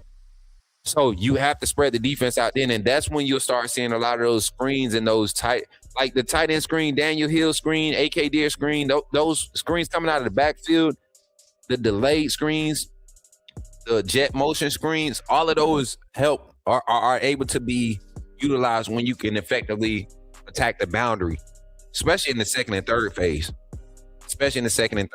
So, yeah. Show that first Georgia game since we nitpicking. What first Georgia game? What pass in the Georgia game was great? Anointed Gaming. I'm gonna charge you a super chat to get any replays, anything on the screen, because you want to defend Ty instead of just tell the truth. I like to help people, man. I like to help people. You ain't trying to help people. You want them to see this false image that the media was trying to force you to see. I've been telling y'all, man. You think Ty had more awareness and knowledge of being a QB, being a coach's son who played the position? Nah, Boobie, I will disagree with you on that one, bro. It ain't that the boy ain't got it. Boobie, you my boy, but I got to disagree with you on that one. He has it. He has the awareness. We've seen it. His consistency is off. He has the IQ. He has the knowledge. Man, listen. Even on Ty's interceptions, right read, wrong throw against who was the first one against, y'all? Was it against Vandy? Against Vandy. Right read, wrong throw, because even though he tried to force that to Quavis, first of all, the way he threw the ball was wrong, but he threw it too late. It was the right read. You had the guy, but you staring them down allowed the corner to break off, or the safety. I think it was the safety to break off the deep ball that was there. Come and undercut it. And then you also could have used your legs on that play. Another situation, what it was, third and 4. He scrambles out, and he has like 9 yards of space in front of him, nobody in front of him, and he pulls up to try to force a pass to Jeremy Bernard on the sideline, or Lashier Brooks. I think it's a journey, Lashier Brooks. Those are the type of things that make me like cringe, because I know he knows better. Well, we need to see more Meadows this game. His mismatch will give the Oklahoma DBs problems. I mean, if Meadows is creating mismatches, don't you think Isaiah Horton could do that? It's literally the same frame and position. What are you talking about? What are you talking about, Roll Tide? Isaiah Horton on the streak right now. He the hot receiver right now. Had to maximize it. Him and Jeremy Bernard, both of them being on the hot streak, might open up a door for Ryan Williams to make some plays this game. Well, the look on Coach DeBoer face last time on the sidelines against Georgia said it all. He won't be starting. He won't be starting, folks. Bring Mac or Keelan. She talking about Ty Simpson. Won't be starting. I'm thinking about the 4th and 2 play, not throwing wide receivers open. That type of awareness, not using legs. Facts. Me too.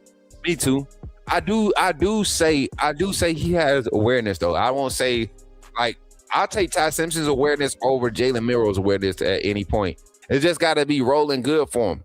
If he makes a mistake, if human Ty shows up, that's where we struggle with. And we didn't see human Ty for the majority of that first 6 weeks. We didn't see it. We saw a different style of Ty. Ty was fumbling the ball a lot in some of these past games. That's one thing I can say. Milroe never did a lot of life. I rock with Ty though, man. I don't know, Nate. You got to think the Oklahoma game, Milroe fumbled the ball on air. The Michigan game, Milroe fumbled the ball on air. The playoff game the previous year, Michigan fumbled the ball. The Iron Bowl, Milroe fumbled the ball. LSU game, he ain't fumbled the ball. He just ran all over. Hell, man, Milroe against Texas and the fumble. Like, Milroe had fumbles, and I don't know. Maybe they was far and few, but I feel like every time Milroe took out the pocket, we felt like if somebody hit his arm, it was going to be a fumble. I want to be Oklahoma so bad. We gave the first game away. Let's go get ours. Facts. Y'all the ones wanting Ty to be Peyton Manning. Ty is AJ with legs. Ty ain't even AJ. His arm talent ain't nowhere near AJ. And Ty has not showcased that. Y'all remember the scramble AJ McCarron made against? Oh man, y'all remember the little toe tap scramble where he was towing the line up the sideline for like 7 yards? I forget what team. Was that the LSU game national championship? That's the type of stuff you want from Ty. Ty ain't showed us that yet. Ty needs to use his legs more. I wish I could see him using his legs similar to what J.J. McCarthy did, or even a little bit better, a bit of Stetson. I don't think he's the same type of Stetson runner, but J.J. McCarthy was a good comparison. I would even go much to say is like even how Jackson Dart used to be able to use his legs. Like how he would be able to create. And I don't know. Me personally, and I've had people that disagree with me. This is my personal opinion, unpopular opinion. I think Ty's on a ball on the run is just as clean and smooth as his ball from the clean pocket. A lot of people say it takes a little bit more of a dive, but if you know that's your ball, you know how to layer. You know how to layer your ball. So getting him on the move, man, throwing the ball on the run, I think it might fare in a positive position. David Moore said he better get ready to run. I don't know why the offensive line did good against Oklahoma last time. We had 4 sacks. Only had 6 pressures that game, 7 pressures, 7 total pressures. They got 4 sacks off of 7 pressures in a 4-quarter game. That's a good game. And the 4 sacks, all but one happened with from pass to sack, from snap to sack. 4 seconds on the clock. 3.8 was the first one. 3.8. The second one was a 2 second, like a 2.3 second, a 2.1. I did all of them in that show. I got to go back and watch it. But the 4th sack, the very last sack, Ty Simpson was holding on to the ball for almost 5 seconds. It was 4.93 seconds. Boomer Sooner in the chat. Northport, Alabama. I see you, Roll Tide. Roll Tide, Boomer in the chat. I see you.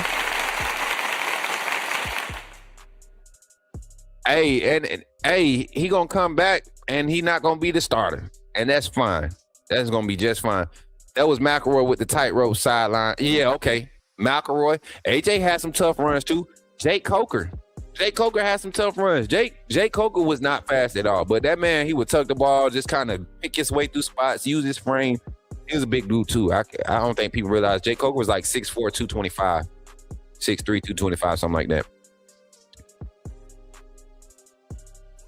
No O-line need right. What? Y'all be coming in happy to type, man. What y'all be saying? Anyway, bottom line, Ty has to distribute the football better take what the defense gives you and move the chains, get first down, long sustainable drives in order to keep Bama defense fresh. I like that. I like that. What they call it, that pageant take. That was a pageant take. You said that. You said that to try to get an invite. That's what you did. I'm just playing, man. Nah, you absolutely right. That's a pageant take. I'm trying to figure out what he said. I don't know. Defense gone, but what?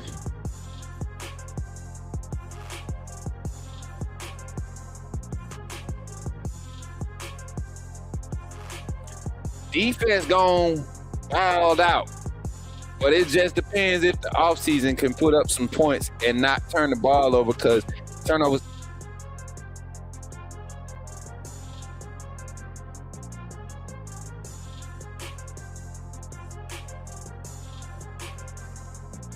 I tried. You still have confidence in Grubb? I have 100% confidence in Grubb. Am I still questioning some of his big moment play calling, not wanting to hand the ball off? Yes, but I want this offensive scheme to have the quarterback it's supposed to have. Last year it didn't have the O-line or the quarterback. I wanted to have the quarterback. This year we got the O-line for the passing game. Run blocking scheme is a little changed up from what I've seen from Washington. A lot of different things. We didn't see as much of the pin and pull run scheme come from Washington as much as I thought we would. Saw a heavy dose of it last year. I mean, during their years at Washington. We'd love to see that at Bama. We got a lot of development with Coach Huff there. But yeah, I think, man, all you got to do is go watch the plays, man. Don't just watch where the ball is. You know what? I might open Discord tonight. We got practice kicks off at 11 today. We're gonna do our post-practice report at 3 p.m. We're gonna go ahead and do ours. And we're gonna do it at 2. Coach DeBoer will be available at 1 p.m. for media availability, and then the players at 1:20. So we'll do our post-practice report around 1:30. I don't care to wait for their footage to come out. I like to do and report what I'm hearing while they getting ready for interviews. I'm usually talking to the people I need to be talking to, y'all, and bringing y'all the information. So we'll do that like that today at 1:30 p.m. We'll go at 1:30 p.m. Central Standard Time.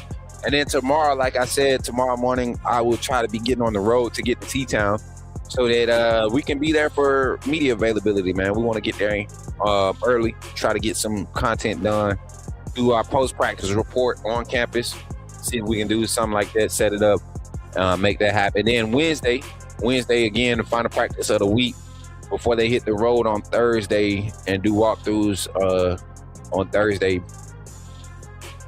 at 11 a.m. Actually, they going to be practicing in Alabama at 11 a.m. And I'm guaranteed they're going to be hitting that road Thursday evening. Probably. Walkthrough's gonna be short, so we'll be covering all that, y'all. We'll be bringing insight. Was it Penix making the coaches look good, or are we not calling similar plays to that explosive offense? You had a quarterback that was not scared to let the ball go. I'm seeing these same vertical concepts ran. I'm seeing the same type of protection, and I'm seeing, man, Michael Penix didn't miss on many opportunities in the deep ball, man. That's what makes this offense, y'all.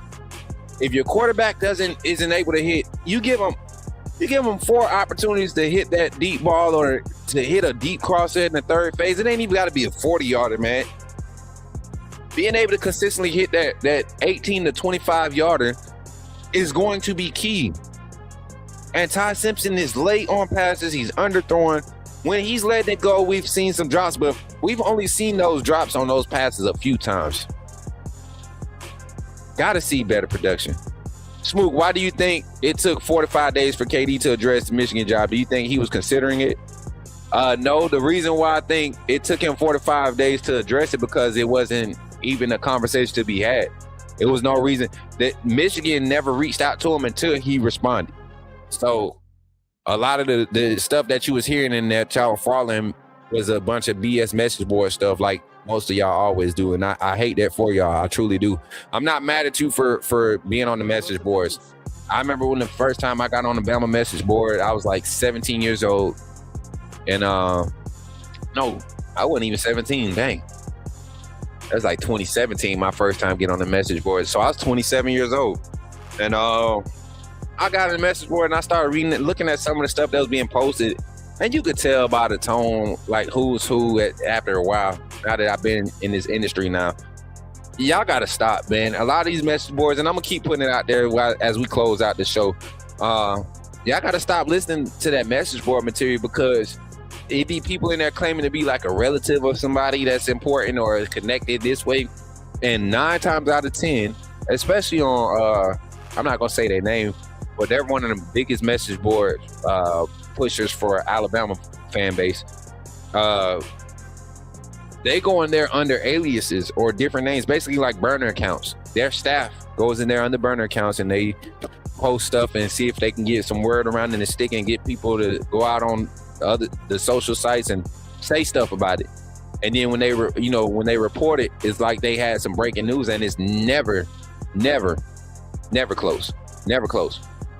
So stay away from the message boards. Y'all want some real coverage, some good inside scoop. You hearing things, you hearing rumors. Become a member of the AAA family. Join the members only lives.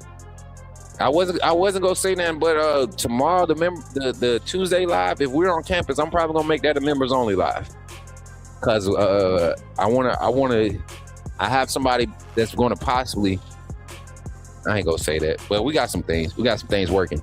Why Debo still using Saban personnel? It must seem like they're not, seems like it's the Saban personnel that's holding this team back. I wouldn't say that they're holding them back, man. You just see a struggle. It's one thing. Imagine doing something a certain way for your whole life, Hollywood. You look like you're an adult, man. You might be late 30s, early 40s, maybe, and you've been doing something as a single man your whole life, and now you get married. It's just like that. You've been doing things a certain way. It just takes time for things to come about. I think Deontay Lawson has benefited from Kane Womack and Kalen DeBoer. I think for his draft stock, I don't think he would have had success in Coach Saban. Was his defensive coordinator in charge of him and his playing time on the defensive side. I think guys like Tim Keenan have benefited, forcing him to show his versatility to be a 2-gap and ability to be able to shoot gaps, right? That's why I say when you talk about like the Saban players, guys like that, even Yanzi Pierre, another Saban guy, you see him, Quay Russaw, Jay Smith, all the defensive guys are actually doing good. The O-line, Caden Proctor, he gotten better. I don't think he's as elite as they're making him to be, but he's definitely getting better. He's developing in his scheme. I think at the next level, he might end up moving to guard, though. I don't think Caden gonna be a tackle in the NFL too long. What else? Offensively, I've seen Wilkin Former get better under this staff. As much as y'all hate on Wilkin Former, y'all better go watch that man at right guard. He actually been manning that position pretty solid. Him and Michael Carroll look good together.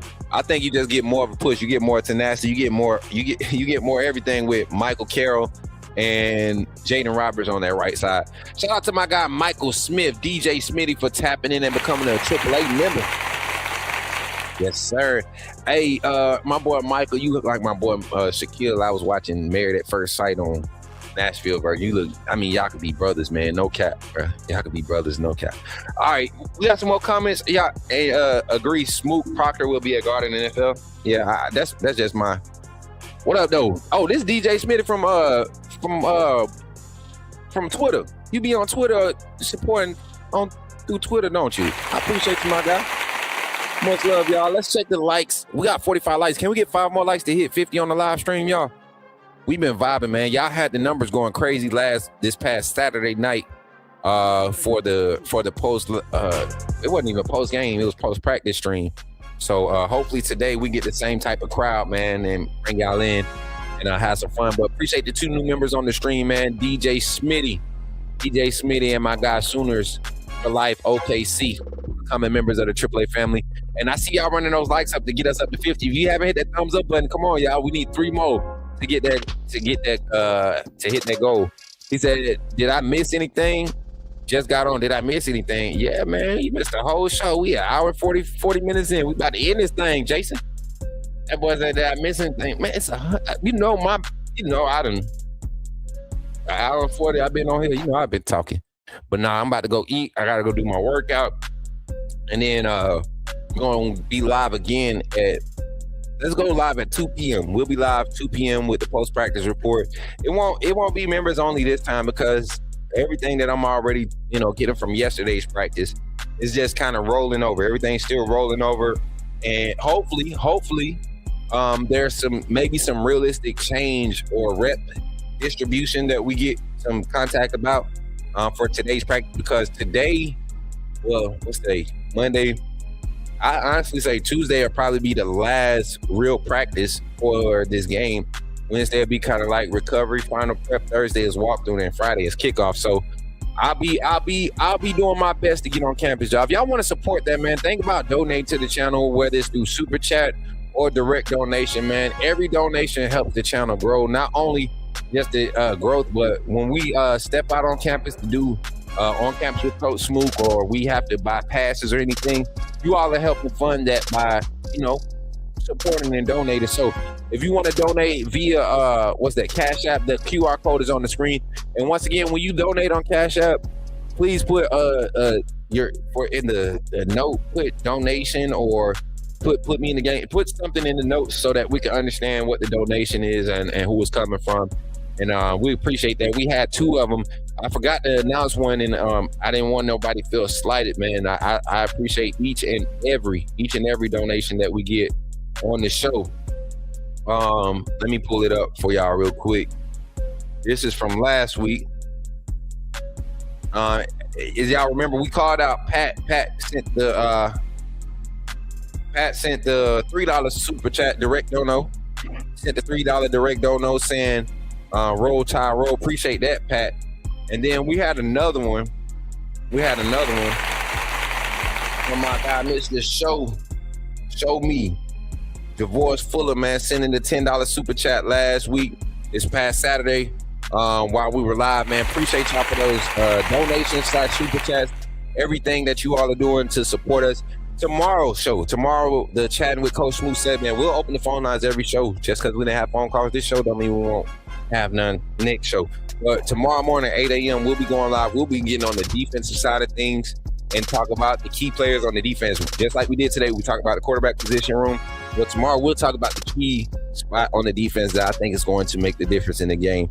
And it's going to be, I'm not even going to hold a secret, inside linebacker rooms on both sides. Quarterbacks on both sides of the ball will be the deciding factors in this game.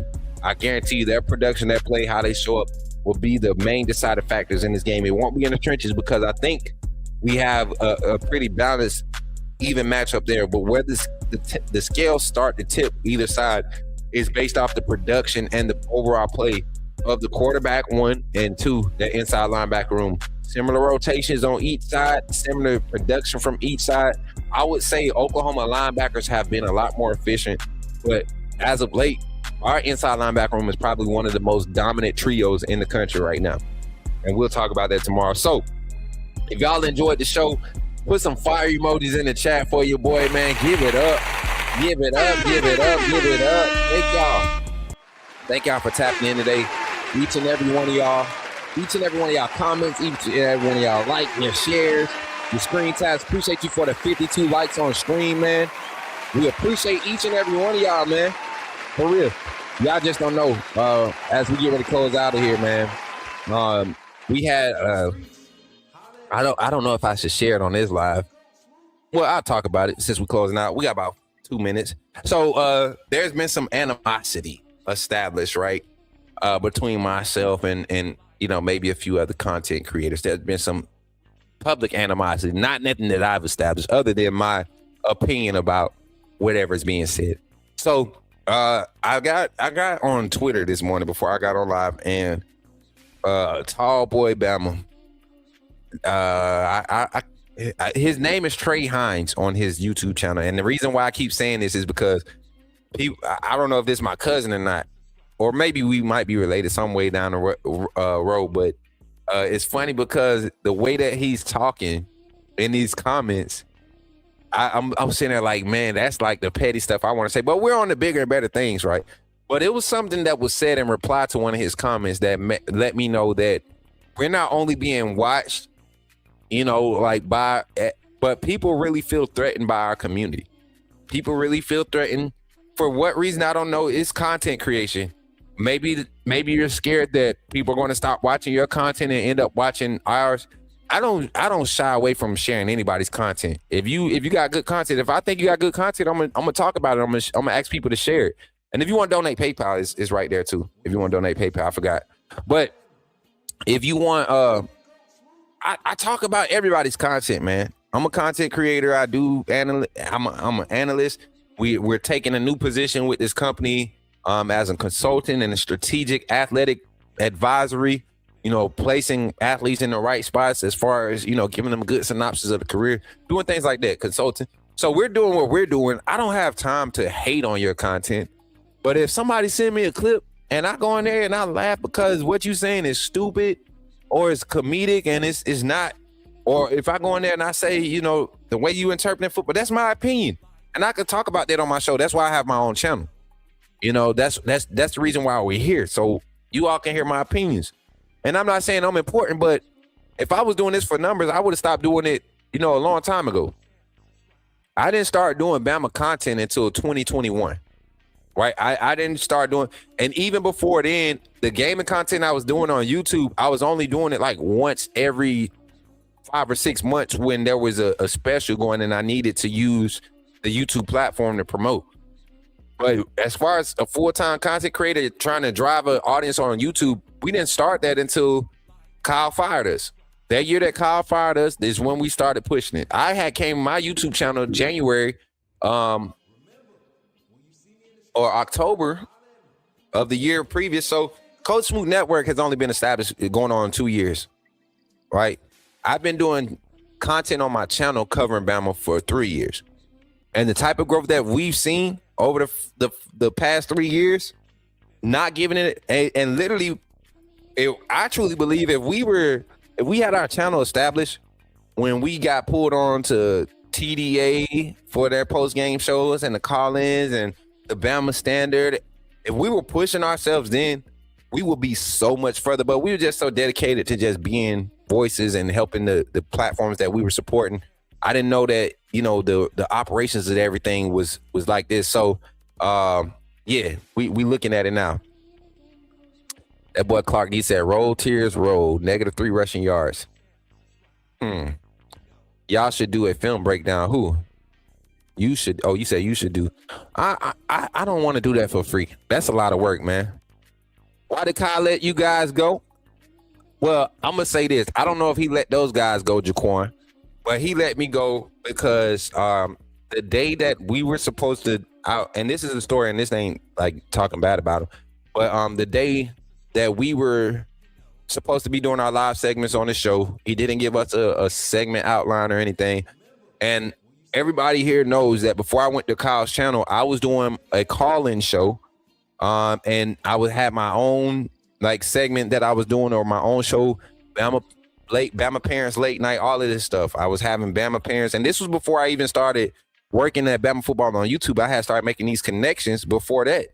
So when I shut my channel down to go work full-time for his channel, there was a non-disclosure agreement that I could not do content that would compete with what I was doing over on Bama Football on YouTube. And I had to, so I wasn't doing Bama content. That's when I was doing food reviews. I was doing outside with Coach Smook, going bowling, just hanging out, just doing my comedic side, right? And that was doing good, but it wasn't like my niche for that channel, for this channel. So when I go over to college full time, 60 hours a week, y'all, 60 plus hours a week of content production, on screen live content, on campus coverage, right? 60 hours a week. I was getting paid to do a job, and that's what I was doing. You tell me to go do a segment, I'm gonna do a segment. Well, it started getting kind of funny as the platform kept growing. We went from 62,000 to 105K by the time I left. From the time I got there, it was 62,000. When I left, when I got there, it was 62K. When I left, it was 105K. I think about it, that's 40,000 subscribers that joined that channel, and majority of the time, majority of the screen time, my face was there. So It's not crazy that you asked what happened, because people were trying to figure out, why did I get fired? Well, I got fired. I was told that I was trying to make the channel about me. I told that I wasn't a team player, even though I was the one producing all the shows. I was the one setting Coach Sean up, Jance up. Ty Hayes came through. I would communicate. Like, I was literally appointed as the team leader. So how am I trying to make it about me? You made it about me when you made me do this job, right? You were paying me to do a job, and if I'm getting paid to do a job, I'm gonna do my best.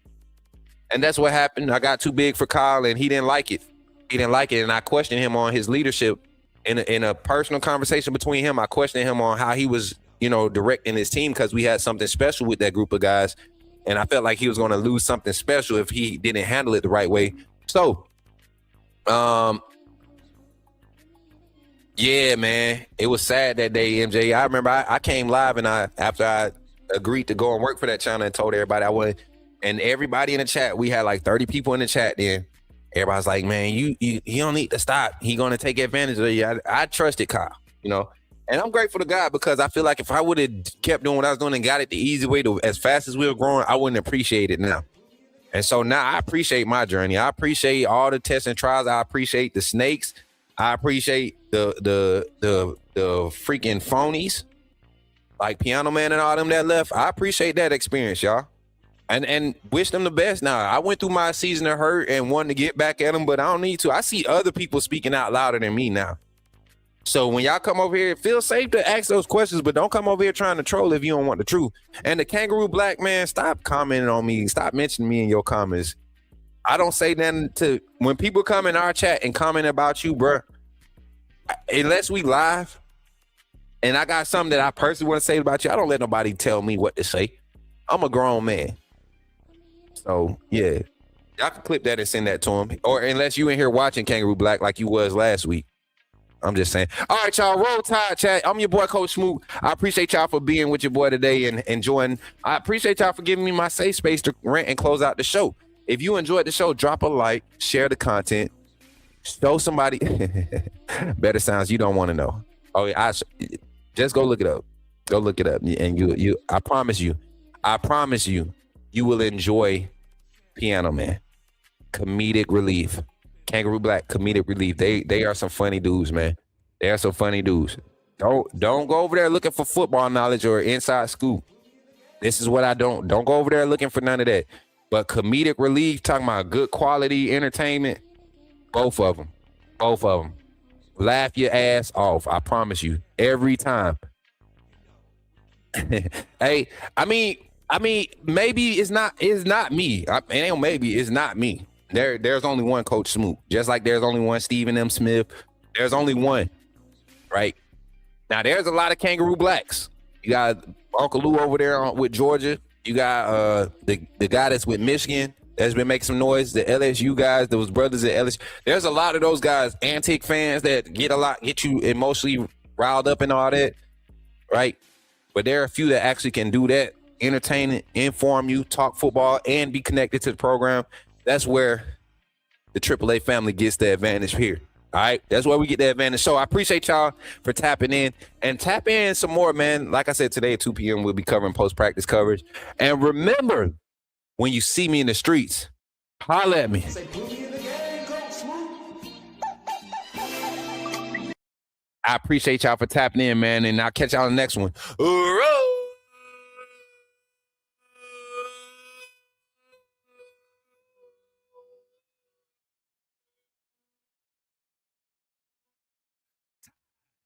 Bro, y'all be blessed, man.